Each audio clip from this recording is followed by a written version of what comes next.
Give me a moment, please.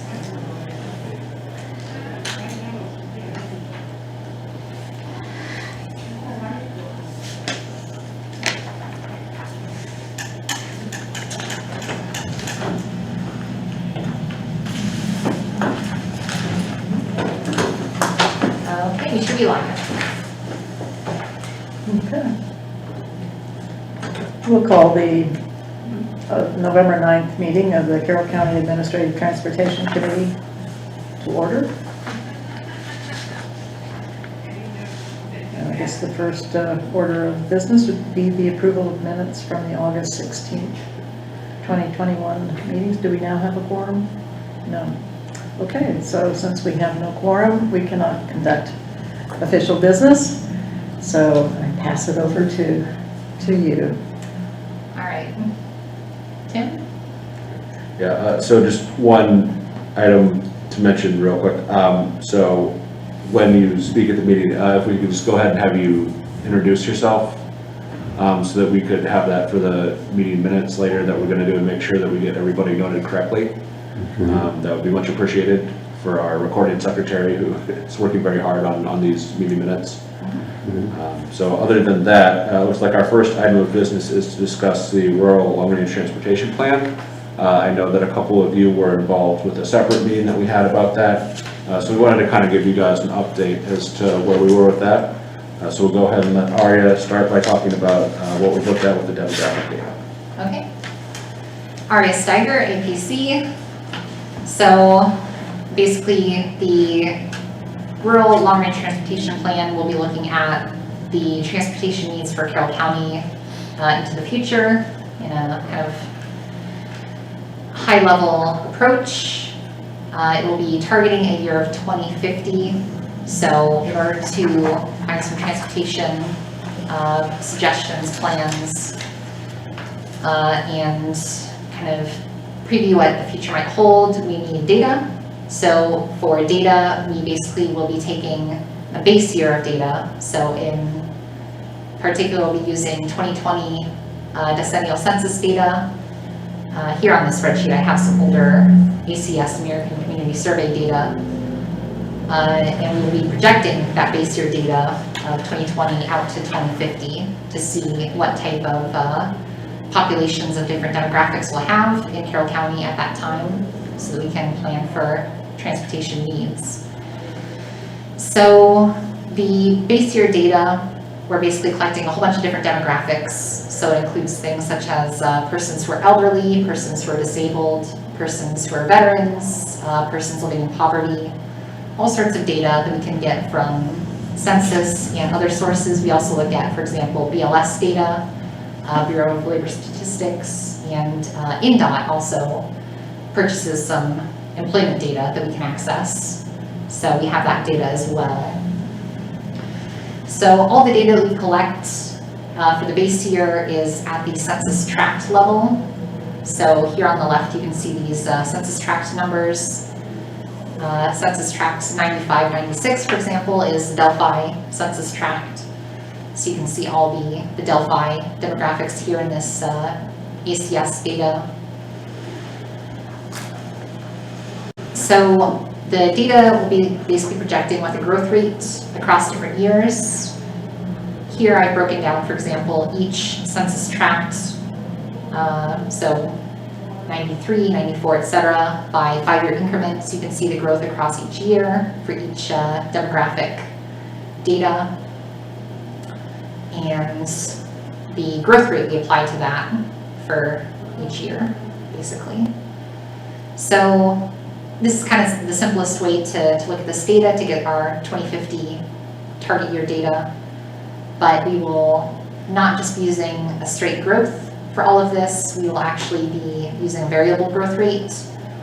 So because we know what growth will be happening in the short term, 5, 10 years from now, we can include the projected growth from those developments in our projections, at least in the short term. So we will be fiddling with these numbers to apply the, sorry, I'm getting some feedback here, the growth we know will happen and have that already calculated in for what's there. And again, we can do this on a per tract basis. So the Delphi tract, for example, we can calculate out separately to the other tracts. And again, that can be for any tract. So that's the data we're using. That's how we're working with it. We previously had a meeting with a number of stakeholders to discuss what types of data would be useful to look at, and that was very productive. I think Tim will be meeting with all of you again to discuss this data once we kind of have it all in stone, to kind of say, well, we know these are the numbers we'll have in 2050, but where exactly will they be showing up, you know? Like in the tract, will they be near the towns, will they be out in the county? Where do we expect these numbers to actually happen, and therefore what kind of transportation needs will they drive? So that will be a future exercise that we'll get to. So I think that's it for the data. Tim? Yeah, thank you, Aria. Tim Starshine with APC. So kind of what we're looking at, as Aria mentioned with the demographic data, is to go ahead and once we kind of have an idea of where we're going to want to put in some new projects, we're going to be developing a project list as part of the long-range plan. So what we do in Tippecanoe County is we have things pretty well planned out in terms of different types of projects. So we will have, you know, the road projects, we have transit projects in Tippecanoe County, and then bicycle pedestrian projects such as trails, bike lanes, those sorts of things. So we can follow a similar model here for Carroll County if you want. However, what we can also do is kind of take it in a little bit of a different direction. So if you want to kind of separate the projects out in a different way than we do in Tippecanoe County, that's totally fine. You know, it's not a requirement that we do it the same way that we do it in Tippecanoe. That's just something that we can use as kind of a baseline for this. And when we get to that point, I can kind of send around, you know, what we've done for Tippecanoe County. So you can look at the format and say, well, we like this, or we need to tweak this to make it make sense for Carroll County or whatever. So that's just kind of where we're headed with this. But like Aria said, we're still kind of in a holding pattern with this right now since we're waiting for the census data. So, you know, she has the American Community Survey data and there's kind of a placeholder. And then once we get the data we want to use, then, you know, we can decide on some growth rates and plug those in and get some numbers and then really get. Kind of like next week, November 15th, I think is when the sub-county level data would be released. I think is what they said, mid-November, so we'll be able to kind of get our fingers, us nerds that look at that, we'll be able to look at the track data on sub-county. So yeah, thank you for doing that. Absolutely. Yeah, and I know Jake, you've sent us some data before, so, you know, when we get that, you and I can coordinate on that, I think. Yeah, I found the source for what you sent, so Okay. we have that. Yeah, and we pay for data access as well, or the Economic Development Corporation. So if we're looking at it and there's gaps or there's numbers that just don't look correct, then maybe we have a secondary source to just balance it out to figure out if there's a mean that we could come to. So. Yeah, absolutely. We can sort all that out once we get to look at the data. Yeah. So that's, you know, just wanted to let everyone on the committee know where we're at with this. Yeah. So then kind of the partner step with this would be looking at some public participation and outreach for this. So kind of the first survey that we want to do is to determine some overall goals and objectives for this plan. So we had talked about that a little bit at the other meeting we had, and I kind of sent around a draft version of the survey, and I got some very helpful comments from people about how to tweak that a little bit, which I did, and I've sent around the updated version, so hopefully everyone that was at the meeting got that right. I think you guys all did. So it looks like that's ready to go out. So then the question now becomes, you know, how do we want to distribute this? Like, what's the best way? So we talked a little bit about this at our previous meeting, but I would like to open up the floor to anyone who might have an idea as to what a good method of distribution would be. I think when we've I think I mentioned at the last meeting, we did a park survey in Delphi earlier in the year and did just send out a postcard with a URL where they could take the survey, and that netted about a 10% response, which was, from my experience with tracking, pretty exceptional. Was it something that they- Yes. Yeah, so, and then of course we also had it linked on the website and social media, but, that worked pretty well. I mean, we're looking at 1,100 households compared to whatever the number is in the county, so don't know if that same will work as well countywide, but. So this does include incorporated limits of Flora, Camden, Burlington as well, correct? So I think we, as an organization, can work across those municipalities to make sure that the same kind of their water bill distribution, whether that's Camden, as well as Flora, Burlington as well. So get those high density areas would be great. I mean, I think we can help with the survey, and we don't have a problem putting our name on the top of it, saying we are helping drive a transportation long-term planning survey here, please fill this out. So I think we have that capability to reach across municipal lines a little easier than others. Very good, thank you, Jake. Yeah, so I think then what we would do is, so we have a link that I can send you guys, and we can kind of gather some ideas as to what sources we would want to use. So I'll start an email chain with some of you guys, plus the members of our technical committee as well, and then we'll kind of put together a distribution plan, and then I will get you guys whatever would be needed from our end. So if you want me to write like a little introduction about it, I'm absolutely willing to do that. If you have maybe something that you've used for some of your other surveys that you think could just be quickly adapted as a request, like you mentioned the park survey, Mayor, I don't know what you sent out with that, but if you have, kind of just a quick little blurb that you would want to use for that, that's totally fine. We don't have to write it. We can be flexible on that. But yeah, so I'll start an email chain probably tomorrow. Okay. And so we'll get a strategy together. And then once it's distributed, one thing we are going to also have to want to consider is how long we're going to want to leave the survey open. We are getting near the holiday time, and people are, I think, maybe a little less likely to fill out a survey around that time. They see, oh, well, I got my bill, okay, I got to pay that. Oh, there's this other thing in there, I'll just deal with that later. And then it later never comes because, they're busy, they're doing holiday stuff. So that's kind of just a practical consideration. We might want to consider leaving this survey up until January, for example, would be a potential strategy. Anyway, so then once we get that all filled out, once we get the responses, I can do a little bit of data analysis on it. Basically what we're looking to do with this is prioritize different potential goals for the community. So to see, let's say, how important is increasing safety, versus building more trails? Like which one of those two items is more important to the community? Obviously, they're both very important. But trying to kind of get a little bit of prioritization between those is something that we think has some value. And then I'll kind of get some results together for that and send those around a few months in the future when this is all done. So that's where we're headed with this. Any questions? So if we send this out, to, obviously through the towns, to utility customers,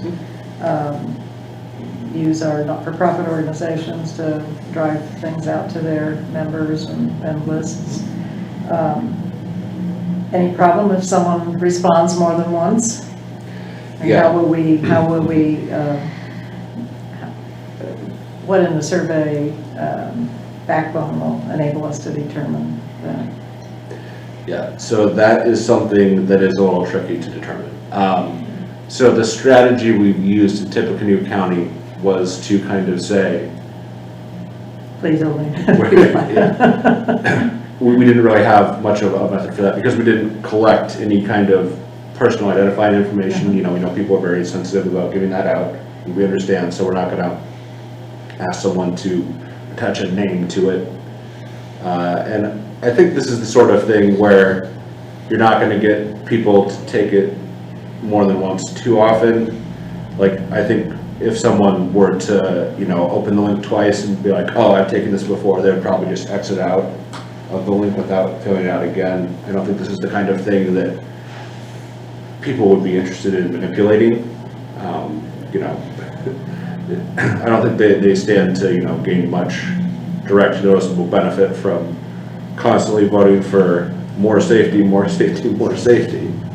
Or more trails, more trails, more trails. Yeah, Yeah, but, yeah, I see. it probably is not enough to sway the I think Delphi would be more subjected to that than, since it's a county-wide survey, we might get some diversification just because we don't necessarily have those amenities but they might want those amenities, that's why we're doing the survey, so. yeah, they may want trail connections between. Or communities. Delphi. Right. And I would like to just mention that one of our suggestions was to have a question where people did identify if they lived in Delphi or one of the municipalities versus if they lived in the unincorporated county. I think it's totally, yes. Yes. Yeah, that would be very useful to know.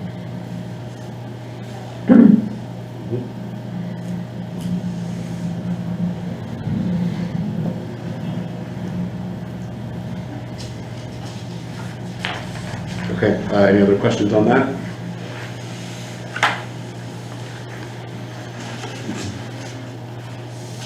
All right, I will take that as a no. No. No. So we'll move on to the 18-month button list. So this was distributed in the packet. It's the back 2 pages. So the first page, most of what's on there is the same as what's been communicated in previous months. Jackie did make us aware earlier that it seems that there might be a project or two that is missing from what we tried to pull out from the database. So Jackie, maybe could I turn it over to you to have you mention Yeah, it? this section of 421 that's going all the way to Rossville, it lets in May of this year. So it will be, I can't remember the gentleman in the last meeting that asked if this was going to be done before the bridge. And I told him, yes, this was going to be done before the bridge on 75.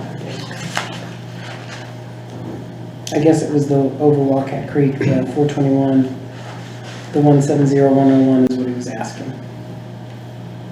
Because it doesn't let until September of 22.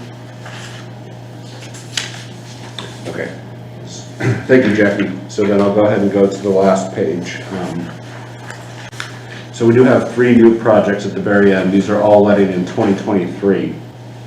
So we still have a little bit of time. There are 2 on State Road 18. So a small structure, pipe lining, and substructure repair and rehabilitation for bridge there. And there's one on State Road 218, the HMA overlay. So not too much to report. Those will be, it's a couple years before those are coming, well, maybe a year and a half, I guess, before those are coming. So something we'll continue to keep our eye on. Other than that, we don't have too much to report. Like I said, most of it's the same as it's been in previous months, previous quarters, I guess I should say. So are there any questions about new projects on the list? That 218 project there, I guess that's the one I asked about last month, as to when, the description of this, I'm not sure we're talking the same project or not. I mean, we're talking, is that, what I'm asking about is either side of, they're going to repave and also do curbs and sidewalks and so forth. And it's about a third of the mile either side of State Road 75. It's the full length of town Camden. So 75 is right in the middle. The project that they've done all of they bought property off of me. Yes. They've done all of they've got all the land acquisition and so forth That is this one. That is that. Wait, no, it's It's not. kind of a strange. Okay. No, it's not. Let me look here. Let me tell you. Yeah, there are quite a few that were missing, so let me see here.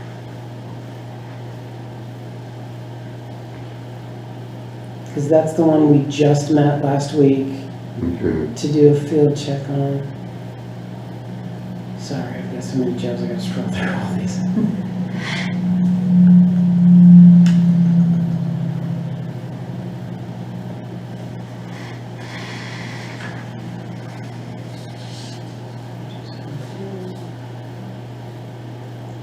Okay, that one lets, someone we're talking about, not Cornwall Street in Lincoln, that's not in Camden. Here it is. Yes, it is January of '23 when that one lets. January 23. So it's January of next year, All right. and it's on schedule. All right. So I believe that's the one we just walked. Is that the one that has the 218 market? Yeah. Okay, Well, so we just walked that entire project because we were looking at trees. We thought we were gonna have to take quite a bit of the trees down, and I think there's only maybe one tree we're gonna have to remove. It's a big tree. in the town of Camden. Yeah, one of them's going to have to be removed because of the damage it's doing to the sidewalk, but all the other ones we're leaving alone. I thought initially they were talking taking out 25 trees. Something. Yeah, but they're not. I was Uh-huh. the Lorax this time. I'm like, we're gonna keep these trees. So, yeah, the trees, I mean, they're mature, beautiful, old trees, and if we would remove those, they wouldn't even look like the town of Camden anymore. No, they paid me for 3 of them right in front of my house, but maybe they're not coming out now. They're probably not now No, they because, want my money back. no, they won't want your money back. But, Well, we haven't spent it we yet. decided when we looked, I mean, if there was no damage to the sidewalks, there's no reason Take them out. to remove the trees. Okay, So, okay. I think that's a good thing because this is a beautiful little town. I'm just like, wow, I didn't realize how beautiful Camden is. That's a lot of trees. Yes, it was a lot of trees that they were talking about taking down. I'm like, oh my gosh, we can't. Okay, so it's the Yes. 23rd of January then. Yes, sir. Okay, thank you very much.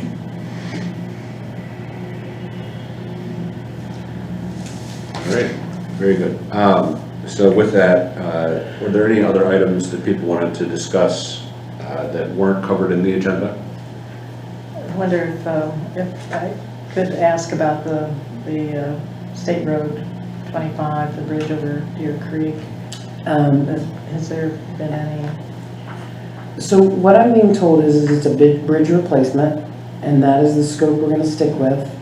At this time, we can't accommodate those 3 requests, but they said if you do want those requests, that we can incorporate it, but it would be local funds that would have to pay for them. Okay. So, What's the follow-up then on that? If they, I mean, to see that they get, well, I mean, we would need to get some estimates of costs and yes, who the parties at the table would be to pay for the additional. right. And Hanson is the designer for the state now. So any additional design fees would also be the local agency's responsibility for, and, widening and all the 3 requests you made. What bridge is that, Mayor Willie? So it's the bridge over Deer Creek. It's close to Trailhead Park. Okay. And it's actually in the county, but it's, really close to the trail system. And so, I think we could find sources of funding. It would be to establish a bike lane and would be one of the items, and this is part of the Wabash River Greenway pilot project in Carroll County. So perhaps some of the funding that was identified for that might be, Good idea. it would be a connector between Prophetstown and the Delphi Historic Trail System.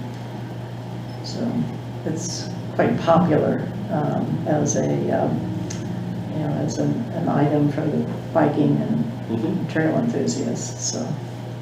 And I don't know, have you spoken with Sarah Ford? Have you I've had not heard meetings with from anyone after contacting. Because I know she said she's been, maybe it's the county she's been talking to. Because the county, it's technically in the county. Yes, it's. And it's a section of the state road that was supposed to be relinquished, taken over. Correct. Because once we built this, generally the county takes that over, and I don't think they want to take it over. Yeah. We can't even build a jail, why would we take over a road? Right, I understand, I understand.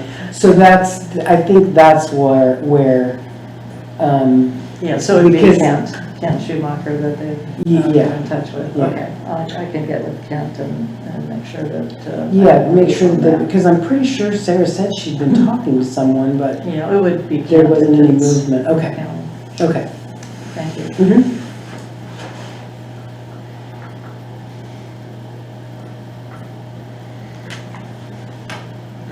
Any other items that people would like to discuss? You have filtering down your, with them just passing $1 trillion infrastructure bill, how that's gonna filter down to the state and MPO level and so forth over the next 5 years. Has there been any word as to how that's gonna happen? That will be something, that's a good question, Pete, thank you. That will be something that we're gonna have to determine how that's gonna work for different municipalities. I'm sure that our partners at NDOT and Federal Highway are hard at work on that. You know, anytime that they have a new legislation, I know that those folks really have to be the first ones to kind of scramble, and especially Federal Highway doing the, you know, the rule making and all that, and the comment periods and such that they have. So it does tend to take a little bit for all that to get sorted out, how it's gonna get from, you know, the bill level to the practical project delivery level, and how that filters through all that. That'll be probably, you know, several months before we really have a good idea of exactly the mechanics of that. But, you know, it is something that we're looking at, and we're always excited to hear about potential opportunities for, you know, new grants to apply for new technologies and such. So we're gonna have to scour through the bill and see, you know, what's available for us to try to get our piece of the pie in some of those, and how we can leverage some of those funds for, you know, some of the projects that we might have planned. And as we continue to develop the long-range plan, I think that that's gonna be something that's gonna play into it when we look at how to fund some of the projects that we put in the project list, is what sorts of things are available, especially potentially grants. Since those would be new sources of funding, so to speak, for us. So that's something we're gonna wanna be identifying when we get a little further down the road.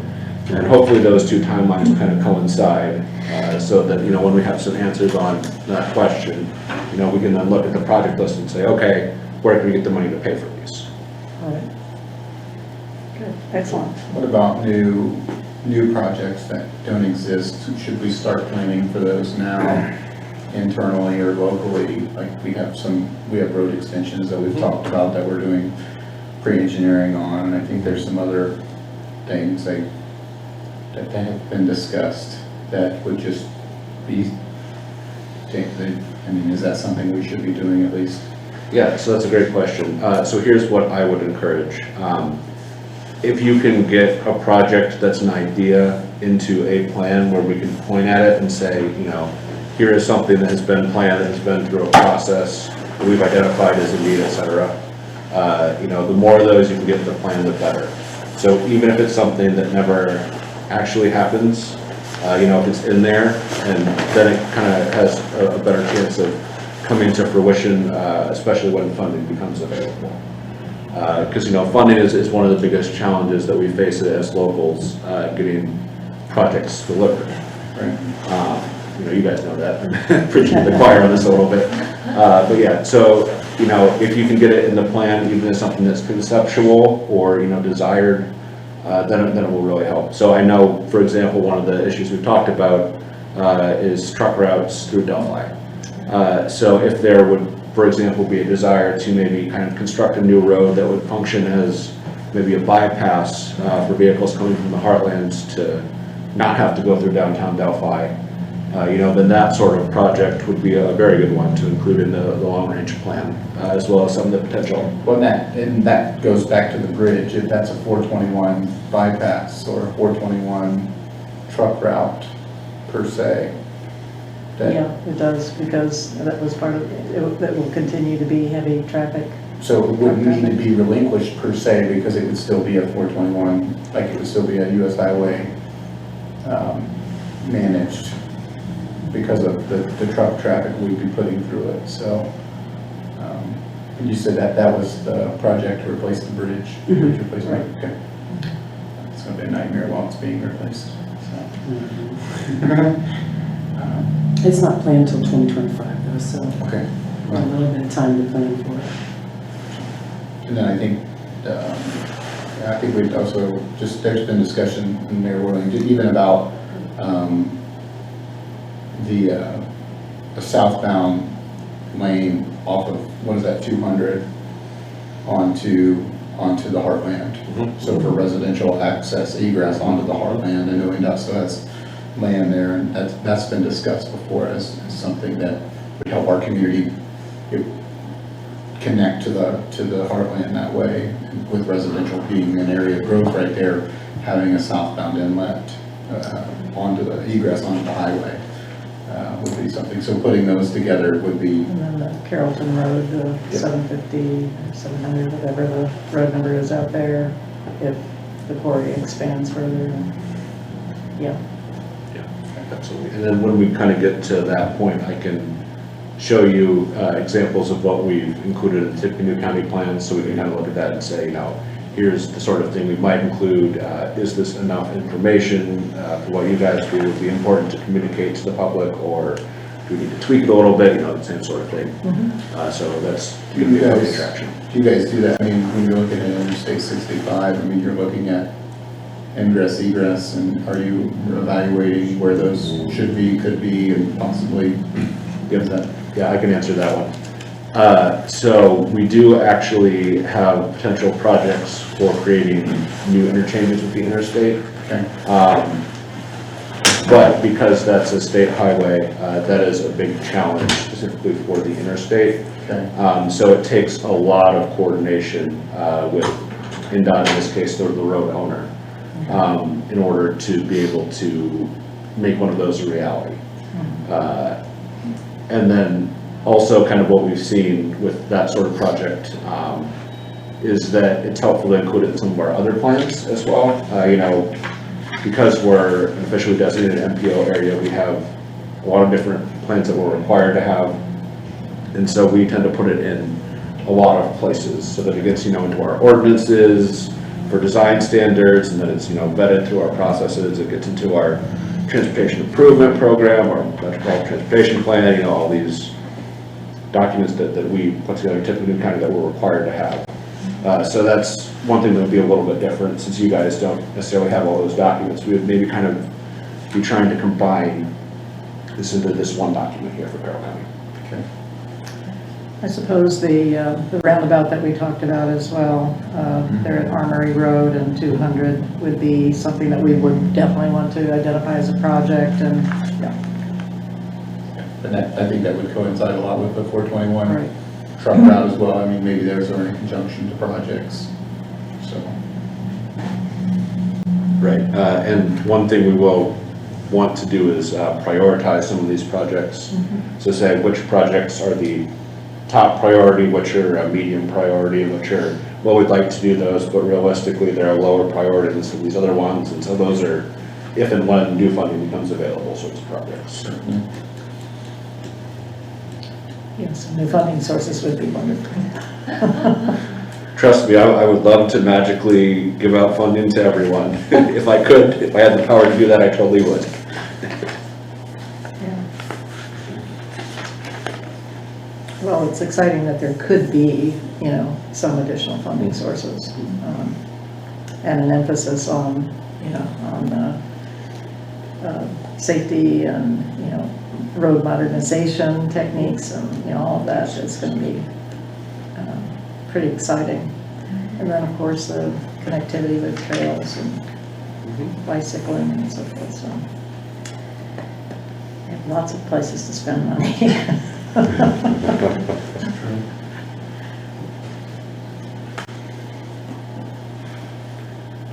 All We right. could bring back the interurban, right? And Yeah, there we go.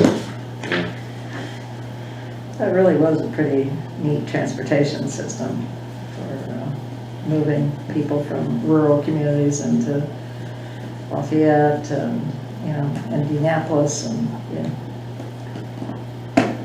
So Absolutely. now it's a trail, so. Right. Okay, so then kind of the last item we had here is just mention the meeting dates for 2022. So that would be on the second page of the packet. So the first meeting will be February 8th. And at that meeting, we will be reviewing our traffic count program for 2022. Most of the work that happens with that tends to happen with the technical committee, but we do like to give you guys a shot at that too.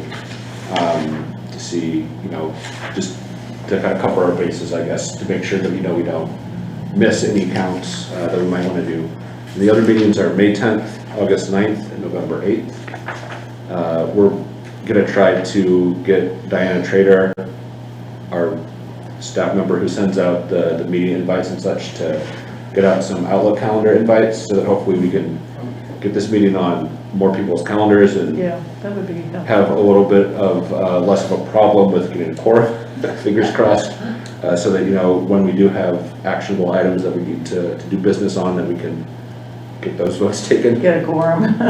Yeah, that would be great.